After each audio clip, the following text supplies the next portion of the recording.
एक मृत राजा के शरीर में प्रवेश करके फिर से जीवित हो उठा एक सन्यासी। ये सुनने में असंभव लगे, लेकिन यह रहस्यमयी घटना जुड़ी है आदि शंकराचार्य के जीवन से, जिसे परकाया प्रवेश कहा जाता है। एक ऐसी सिद्धि जिसमें चेतना एक शरीर से दूसरे शरीर में प्रवेश कर सकती है।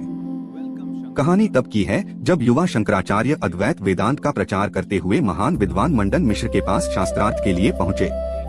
शर्त थी, जो हारेगा वह दूसरे का शिष्य बनेगा। निर्णायक बनी उनकी पत्नी विदुषी उभय भारती।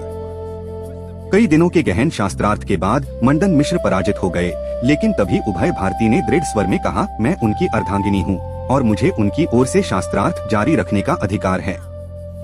जब तक आप मुझे नहीं हराते तब तक इन्हें पूर्णतः पराजित नहीं माना जाएगा।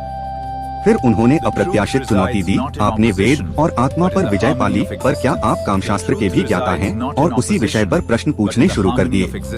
यहीं से कहानी ने निर्णायक मोड़ लिया।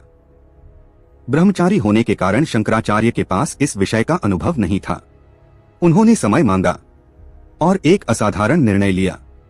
उसी समय एक राजा अमरुक मृत हो चुका था। शंकराचार्य ने समाधि में जाकर अपनी चेतना उस मृत शरीर में प्रवेश करा दी। यही था परकाया प्रवेश। अचानक राजा जीवित हो उठा। पूरे राज्य में आश्चर्य फैल गया, लेकिन कोई नहीं जानता था कि उस शरीर में अब एक सन्यासी की चेतना है।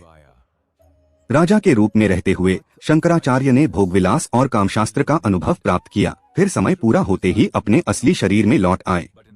जब वे पुनः शास्त्रार्थ में लौटे तो उनके उत्तर इतने गहरे और सटीक थे कि उभय भारती भी चकित रह गईं। अंततः उन्होंने उनकी पूर्ण विजय स्वीकार की।